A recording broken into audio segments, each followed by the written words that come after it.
welcome back. So we're going to get right into it, talk to you about my process, how I started getting out of my mind and how bad my mind was. So to get you a little bit into my history, there was so much behind my mind. Every time I stepped out the door, between 50 million questions of what I was going to wear, how I was going to do my hair, and beyond things that would just cloud your mind when you just wear what you want. You like it? Put it on. Don't worry about the thousand of things that are going to affect you as you leave. And from that process to being able to do cleaner work, not worry about everybody's thoughts about what I'm doing, if I'm doing it right, if I'm doing it wrong, if I'm not good enough for them. And you deep down inside, you know when you're doing the best that you possibly can. So how is it that we allow other people to judge us on our process when our process is our process? It's unique for a reason. You are unique for a reason. And I'm slowly starting to understand that. And the more I understand it, the better I get with myself, the more confident, the more I find myself prettier in ways that I've never seen myself before. And that's personal, and that's something where, a lot of people may disagree, and that's totally fine. Everybody's up to their opinions. It just doesn't have to affect us like that and take us down in ways that it kills our vibes, it kills our spirit, and we stop living on the account of what other people think about us. So that's why I think that your mind is number one. You have to control your mind before you're able to progress in life. Your mind is the first thing that takes you up. When you wake up in the morning, your eyes open, and you're already thinking, what happened yesterday, what I messed up yesterday, what I didn't fix yesterday. And you're starting a brand new day with things that happened yesterday. You can't go back. So let it go. Let it go. And yes, easier said than done. Believe me, I understand. And that's why we're doing this, so that it's a raw and open thing for you guys to see. I don't wake up like a beautiful butterfly every day. I don't wake up at 6 o'clock in the morning to go to the gym every day. There's days where I like to sleep in, and I do. I take my advantage and I sleep in. And then the next day I wake up and I go really hard. So it's not so much about being so hard on yourself. It's giving yourself a break and moving forward.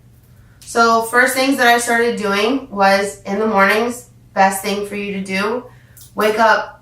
Make sure you put 5 alarms on if you have to for the first week, and start digressing. Start, locking down the time and being able to say, okay, now I can only snooze it for 3 times. Now I'm going to snooze it twice. Now I'm going to snooze it once. And soon enough, you'll start finding out that you're waking up on time. You're going to the gym and you have an entire day ahead of you. But this process is long and it is not easy. So that's one thing I want to understand. This is not easy. You're not going to wake up today and say, okay, I'm a brand new person because I snoozed the alarm 3 times. No, it doesn't happen like that. So one of my biggest things was waking up. My alarm was going. Okay, snooze, snooze, snooze. You do your thing. Morning affirmations. I found morning affirmations from Abraham Hicks. She is an amazing human. Her ways of bringing things out about vibrations, on how to listen to your intuition, on how to believe in yourself, are very intricate. I didn't understand them at the beginning, and slowly I'm starting to get them, and they're pretty great. If you try to just let your mind go once again and trust in your intuition, trust in yourself that you have the right answers and nobody else can give you those answers. My morning affirmations, we want to get a little personal. We'll read them to you. So I say, good morning, Alexis. Today is going to be a good day, a really good day. I'm a positive thinker. I consciously choose to think positive thoughts. I am confident in who I am and in my process through life, to becoming the best version of me. I trust my intuition. I listen to it when it speaks to me. I love myself for the soul I have, my beautiful green eyes, my infectious smile, for my love of music, dance. I love what I bring to the world: kindness, hope, love, positivity, greatness, and change.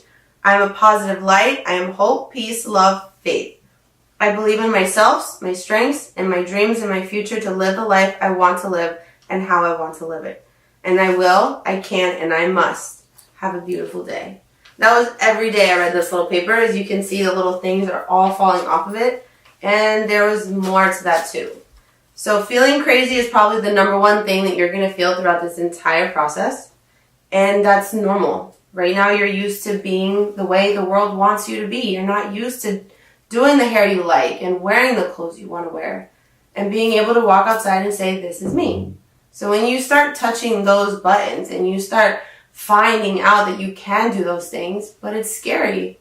It's scary for me to sit here and talk to you and tell you probably the most sensitive thing in my life that I did for so long, to be able to sit here in front of you. But you have to be willing to be uncomfortable to be able to progress. Question is, are you happy where you are? Do you like the life that you're living? Do you like the body that you're in every day? Do you like the mind that you listen to daily? If you said yes to all those things, then you're fine, then you're good. And all these things are beautiful for you, and they're just another confirmation as to the world, and that you're great and you're bringing your positivity to the world. But if you're saying no to any of that, then you need to start working on your mind. You've got to start putting yourself in those uncomfortable situations and get yourself out of your skin. So Abraham Hicks talks about a lot of different things. I would definitely go look her up on YouTube. She has this beautiful book, Ask and It Is Given. I bought this book and it changed my life, along with The Power of Now by Eckhart Tolle. And that one I got on audiobook, so I can't really show you that. But those books literally manifested my life to what is going on today. And transferring your mind to a positive mindset is a daily thing. This is not something that you do for 2 weeks and then, okay, cool, I'm done for the rest of my life. I tried doing that, and that's how I know that you can't do that. I literally would go 2-3 weeks, pan it out, and I was like, great, I'm feeling beautiful, my mind's clean, people are not affecting me, and then all of a sudden it's just like, whoosh, took a dive. And things are affecting me, I'm feeling negative, I'm not wanting to go to the gym, people's opinions of me are taking over my life again. And so then I start back up, affirmations, gym, working out, working on my mind, making sure that I'm focused on my thoughts, and then slowly you start rising again. But that up and down was for a couple months, if not maybe 6 months, if not more. I don't really know the exact time it took, but it took a while. Until finally I was like, all right, this is something that you have to do every single day. You can't stop it, and it gets a little frustrating at the beginning, and it's a lot of work, but once you hit that, you're beautiful. I mean, it's just like everything else. You have to, how bad do you want it is the question. How bad do you want to feel better? How much would it be to wake up in the morning and not worry about your mind and be able to tell your mind to just shut the hell up? Like, you control it. It doesn't control you. And that concept alone should rack your brain for months until you finally try to understand, what the heck was she talking about? How does my mind control me, and how can I control it? And I'm still learning. I'm not 1,000% on that process yet, but I want to learn, and I want you guys to teach me too, because maybe I don't know, and there's things that you guys can open up for me that's going to help both of us and the world that doesn't have a connection to it. Another thing for me is journaling. So I got this guy, I've got this guy, we've got probably 9 million things, and I spend half of my life writing. And at the beginning I thought, oh, this is kind of dumb, journaling and this and that and the other. For me, it was a personal thing. I saw it through my perspective. I didn't like it. And then I thought, how can I put some really personal things on paper where if someone finds it, they can read it? And I didn't want anybody to know my personal item, my personal things that scared me, because then they have advantage over you, right? So I did. That was probably another scary thing when I started writing, and I wrote everything.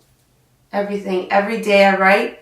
I have beautiful books, whatever makes you happy to get you going, and it's literally, it's like a de-stress to just put your thoughts on a piece of paper and be able to walk away from it. At least that's the way I look at it. I journal so that my mind has a place to sit. I put my thoughts down and I walk away from that book and I just let it be. And it's become a blessing in disguise for my mind. But like I said, every day is a little bit of a step, maybe even half a step. But at the end, it's amazing. So start. Buy your journal, buy your books that you need. These, yes, it's an investment. Everything is an investment, right? But we also have the internet now. And Abraham Hicks, everything that's in her books are on podcasts. You don't even have to buy anything anymore. Point blank, look what I'm doing. I'm giving you even more things that are out there and things that helped me. You can get them for free right now. And that's literally for free. I was going to pay for a course to become a motivational speaker. And my boyfriend was the one that told me, well, why don't you have the internet? Why are you going to go and pay for things that you can learn by yourself? Because we're so accustomed to having to pay for everything. And we're so scared to go out on your own because if you make a mistake, if you don't find the right information, then, oh, I fucked up. I made a mistake. And, I mean, hey, that's part of life, right? It's part of making the mistakes and being able to progress and grow because we're human. We're not robots. We do make mistakes. We do have hearts. We have souls. We're not these facades behind Instagram, faces that we put on, and people are scared to show their skin because it's scary. It's scary. I'm trembling right now talking to you, and I'm nervous putting myself out there, but daily I get a little less nervous because it feels so nice to wake up and say, why are you doing that? I'm doing it because I love to do it. I'm doing it because I have my heart inside that no one can tell me that I'm wrong. Because I'm not doing anything bad to people by being me. I'm being me. Why is that so wrong? Like, who's telling you that you can't be you? And for 29 years, because there you go, I'm 29.